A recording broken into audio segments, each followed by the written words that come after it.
Well, check it out, y'all. We got what you need.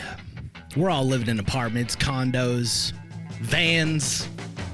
Well, dude, even you can have a studio in a box. Yes, we can help you with that right here at Blind Knowledge.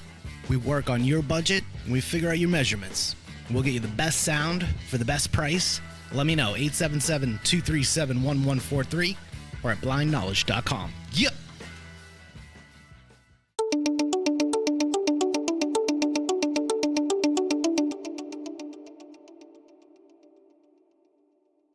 We have so much cop news.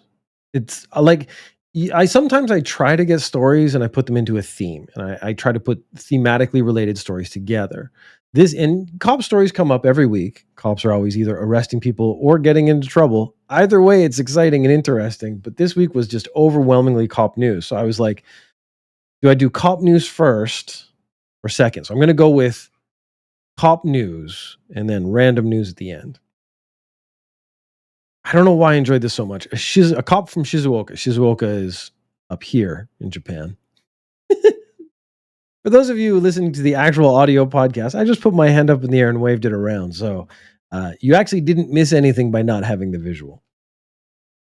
A Shizuoka cop was arrested for kicking a Tokyo cop in the face. And I'm always interested in when cops get arrested because they have to get arrested by other cops. That's a big thing. But then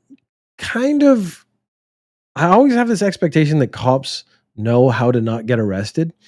Literally, one of the reasons I would join law enforcement is to improve my criminal skills. So if I was going to be a criminal, the first thing I would do is become a cop and learn the ins and outs of copness, and then start committing crimes using my intelligence to use the system against the system. This is a smart way to do crime. Ninja News Japan has once again quickly descended into advice for criminals and how to be a better criminal. You can see what I would like is to be the best criminal ever, but I understand okay. I saw a thing. It was in America, so I don't know if this is true everywhere. They have standards for police officers, and one of the standards was there was actually an upper level of intelligence. So you take an IQ test, and if you score too high, you can't be a cop. That was a news story somewhere. The reasoning behind that was interesting because what they're saying is if you're too smart and you become a cop, what will happen is you'll get bored or you'll do what I think about and be like, oh, I could manipulate the system and commit crimes effectively and not get caught. And very muchly, Trump has infected the way I speak. Very muchly abuse the system and outwit the cops who are chasing you because A, you know them. B, you understand how they work. You understand the rules they work within. C, most importantly, you're smarter than them because you scored higher on the IQ test. I don't know how true or real that is. It was a news story from ages ago. It may have just been in this one town, but it informs my belief of the intelligence level of police officers overall, which is not true because actually a bunch of cops I know are really smart guys. So I guess my real world experience and the internet information I've received don't line up. I should correct my real world view. That being said, so anyways, a Shizuoka cop is in Tokyo drinking. He calls the Shizuoka cops for backup. Something's gone wrong, so he calls for backup. Cops from Tokyo Metro show up, and they start to help him. They respond to this call from one of their brethren for help. There are no details given about what transpired, but then the Tokyo cops end up fighting with the Shizuoka cop, who ends up kicking them in the face. Now, kicking them in the face is broad. This was, to me, one of the more specific things I want to do. What kind of kick was it? Was he down? Was he standing up? Did he do like a flying spin kick? Was it a backwards bicycle kick? Was it like some cool Taekwondo stuff? I don't know because they didn't tell us. When they say no details, we need details. We need details of the kick. The action scene needs to be built in my head. This Shizuoka police officer was arrested for obstructing official duties. Now, you might say that, hey, obstruction of business and obstructing official duties are not the same thing. Actually, it falls under the same law. So I'm counting obstruction of official duties as an addition to our counter for obstruction of business, because it is the same law, same rule. And official duties and your business being your official duties, as far as I'm concerned, is the same thing. So the counter did go up just then. A cop stops a guy. Two cops are on bicycles and they stop a guy at 1 a.m. and they're like, we're going to question him. And he flees on his bicycle. So it's a bicycle chase. You don't get bicycle chases anymore. Bicycle chase only lasts for 200 meters, which, I mean, I remember doing the 100-meter dash as a kid, and it was basically the driveway up to my school was 100 meters. So I know 200 meters is not that far. So they probably went like, 2-3 blocks maybe. So this criminal wasn't dedicated to the chase. And the cops were relentless. They're bearing down on him in their bicycles. So that after 200 meters, like, you know what? I'm going to stand and fight. I'm going to be the man I know I can be. I'm going to fight off 2 cops at once. It's going to be awesome. He pulls out a wooden sword and starts swinging it at the police officers while at the same time trying to grab their gun out of their holster, so that I assume he can either hold them or use their gun against themselves. The other cop, the problem here is taking on 2 people at the same time, and they have guns and you have a stick. Because the wooden sword sounds more impressive than big stick, but what it is just a big stick. They have practice training swords. They're just pieces of wood. They're used for basically practice flicking things or hitting things.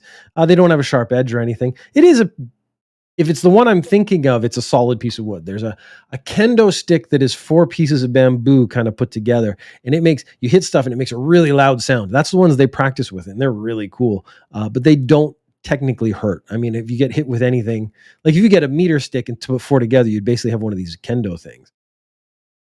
They don't. Okay, yeah, they sting if they hit your skin, but they're not going to like damage you. They're not going to hurt you. The solid piece of cedar, let's say, is going to hurt. It's not a baseball bat size, but it's a baseball bat kind of action, is going to hurt. So I think that's probably what they have when they say wooden sword. The cop shoots 3 warning shots at the man's feet and hits him in the leg. So we don't actually know if he meant to shoot him. I bet he sort of did.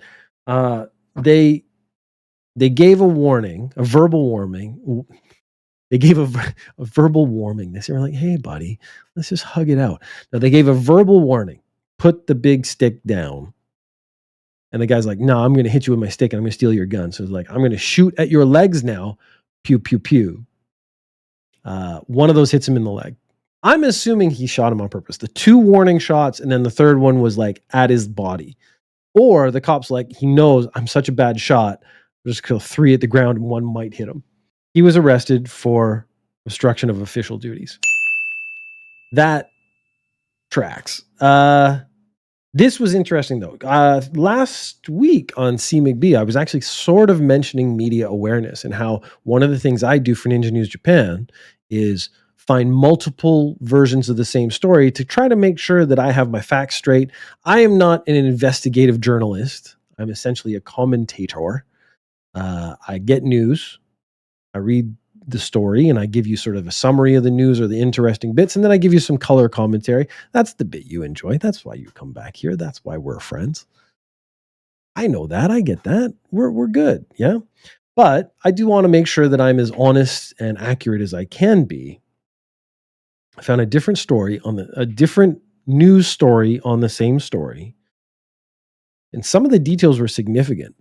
The first one said big wooden stick, wooden sword he took out and tried to fight the cops. The second one said knife and saw, which gives a very different atmosphere to the conflict. So if a guy comes at me with a big wooden sword, I am threatened, but I actually don't think my life is in danger in any real way. I think I could probably take him if I'm a tough boy. And I like to think of myself as a tough boy. A guy pulls out a knife and a hacksaw. I'm thinking, this dude's unhinged. My life is in danger. So shooting him 3 times in the leg, shooting 2 warning shots and shooting him once in the leg makes a lot more sense in the second version. I am looking for a 3rd or 4th version of this story to confirm what was pulled from the rucksack that the guy attacked the police with. Because to me, that changes the story. The first one, almost whimsical in the idea that you could take a big wooden stick and fight two cops. The second one, knife and hacksaw, you are now shifted to psycho mode. And that psycho mode is such that I'm not messing with you. I'm going to put 3 in your leg if I can, put you down on the ground, and then arrest you for obstruction of business. And on the other side of the police spectrum, an unemployed man took a taxi to the police station, and he arrived at the police station. He says to the taxi driver, "Hey, what does it cost?" And the taxi driver says it costs 1,410 yen. So let's say $15. The guy says, "Sorry, I have no money. Let's go in and get me arrested." Clearly, that was the plan from the whole time. So he had brought extra clothes for his stay in prison. So really the question is, why would he do this? Why would you get in a taxi knowing you can't pay the fare, get the taxi to take you to the police station where you will be arrested for refusing to pay the fare? Knowing that you brought extra clothes. The suspicion, no one actually has said anything yet, is that he was actually wanted to get arrested so that he could get food and shelter for a while, which is a really sad state of affairs. Like that, it's funny at first because of how organized it is. But when you think the reality of the situation this guy was dealing, I actually feel a lot of sympathy for him. I feel really sad. And now I feel like maybe I shouldn't have done that story if I wanted to keep sort of the humor aspect of the podcast going. The humor falls apart when you get into real life and you're like, oh, poor guy just wanted a place to stay and some food. This I can see being an issue with the aging population in Japan, where the people who haven't prepared for retirement properly.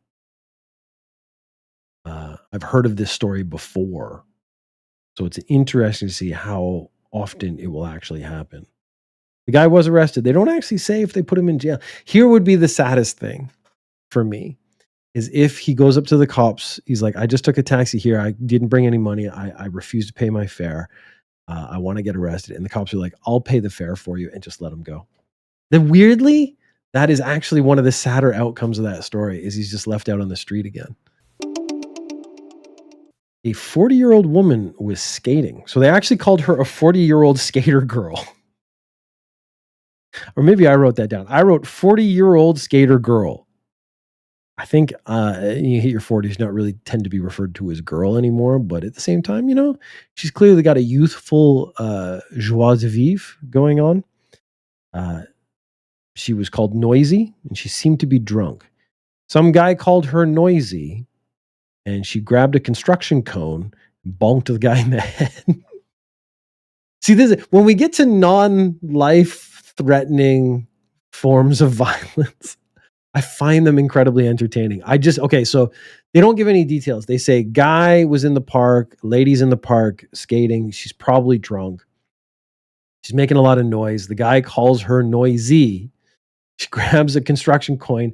I assume skates up behind him, just cracks him in the back of the head. But with the plastic nature of the construction coin, I can't get it to make sound.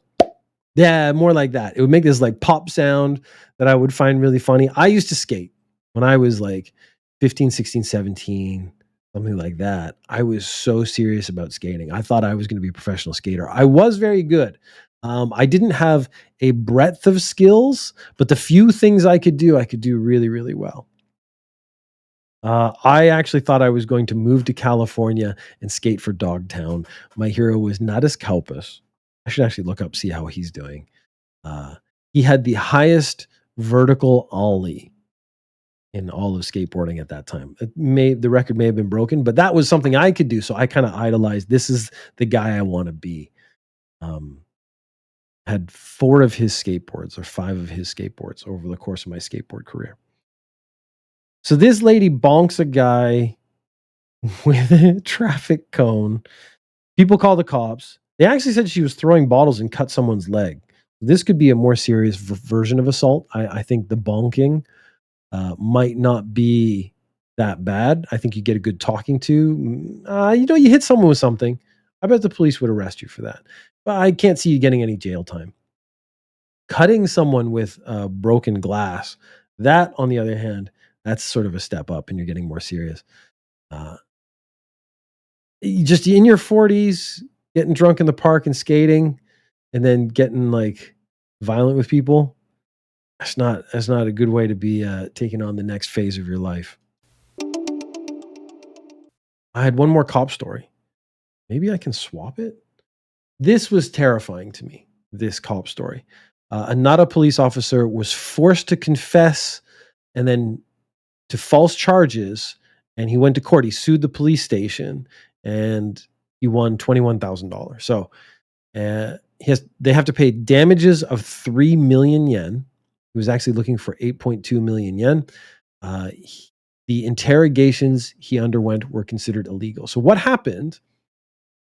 The quote from the Mainichi is, police persistently pressed the officer to make a confession as if to make up for weak evidence. So basically they're saying, we didn't have enough evidence to prosecute him properly, so we wanted him to confess. So they just brought him in and for confession again and again and again. He was repeatedly interrogated almost daily between February 28th and March 8th for up 7 to 10 hours a day. He hasn't been arrested. He's been brought into a room and they're like, we need you to confess to this crime that you've committed. He's like, I didn't commit this crime. We're going to go for 7 to 10 more hours every day until you confess. End of February to March, so this is like a week, they were doing this 7 to 10 hours a day. That's insane. A detective with the prefectural police's first investigation division coerced him into making a confession, telling him, there's no one but you who could have done it, and we'll arrest you as many times as possible by delving into various charges. We've talked about this before. Police in Japan, they can arrest you and hold you for basically 20 days. So the cop knows this. And each charge means another 20 days. So let's say this is actually about bullets went missing in the police station. So let's say it's 5 bullets. That would mean they could hold him for 20 days, 20 days, 20 days, 20 days, 20 days. So 100 days. Because basically we're going to arrest you. We're going to hold you for 20 days. Oh, that charge didn't hold. Okay, walk out. We're going to charge you again for the second bullet. We'll hold you for 20 days. And they can do that endlessly. So the cop knows this and he knows they will do it, especially with you have this detective standing there telling you this is what we're going to do. So we're going to force you to confess. So he ended up confessing. The court criticized police, saying they drove the man into a corner by denouncing his personality and using insulting language. So they're basically really rough with him. The ruling stated that such harsh interrogations go beyond socially acceptable bounds and are illegal. It also recognized the link between interrogations and the officer's depression. So the officer suffered depression. He had to quit. He'd been accused of this crime that he said he didn't do. I mean, it's just a nightmare. This is where Japan goes from being your fun anime wonderland to literally dystopian nightmare in one step. Because one day you're out having a good time with your anime and you're drinking in public and you're maybe bonking people with traffic cones.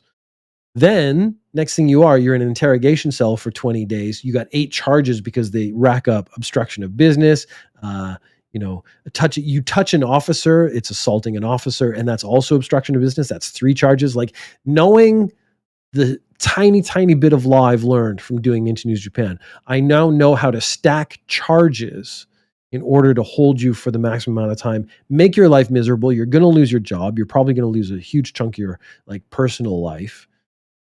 And there's nothing you can do about it. It's perfectly legal. This case shows that if you can bring it to light, the courts recognize that this is too much, but they haven't done anything to actually address the issue of trying to get cops to stop doing it. Okay, we're off cop news now. Climate change. People have argued that climate change is not real. Again, C. McBee last week, one of the clips I played was one of the, it was the presidential debate.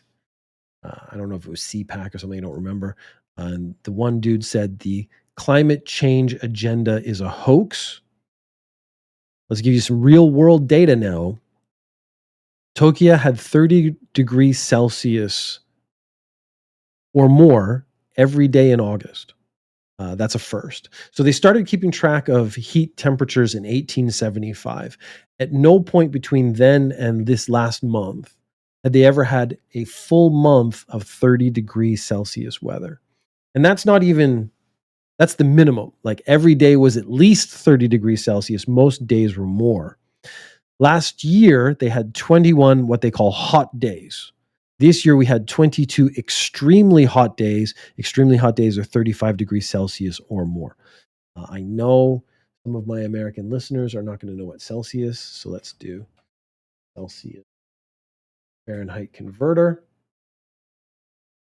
So 30 degrees Celsius is 86 degrees Fahrenheit. 35 degrees Celsius is 95 degrees Fahrenheit. That is, really hot. Take into account that Japan is particularly humid in the summer. It's actually the humidity that actually causes a lot of heat stroke. You sweat. I walk a 15-minute walk from my house to the train station. In that amount of time, I start to sweat and like literally dripping sweat. That's no exaggeration or joke. I know I'm prone to exaggeration. Dripping sweat off my body. And that's not like I'm not exerting myself. I'm not trying to get there quickly. I'm just walking. From July 6th to August 31st, they had 57 consecutive hot days, which is terrifying and ridiculous. And I'm sorry, you can argue climate change. Oh, well, this is the natural change and stuff. No, man, this is sped up way too much for it to just be like a trend. There have been 2 stories about driving instructors in the last week. The one story is actually quite interesting.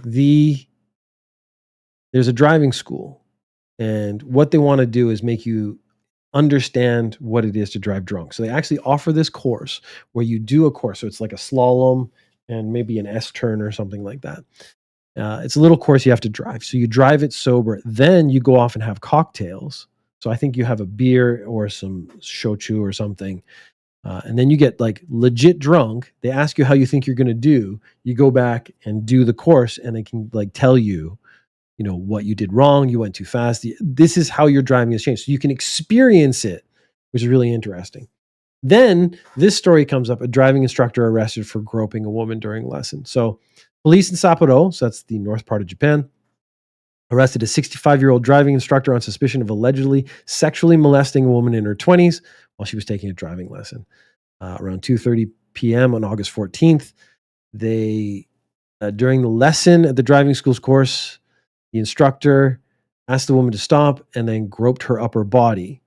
The woman filed a complaint with the police the next day. The driving instructor said he's quoted as saying he didn't indecently touch the woman, but gave her a shoulder massage because she looked stressed.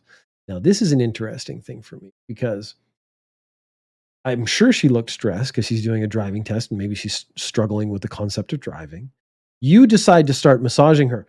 If it was not requested, if it was not welcome, is maybe the nicest way to say it, that is sexual assault. So this guy has the problem that I think all old men have, where they don't understand that you need consent. Consent wasn't a thing when he was a kid, I think, in Japan.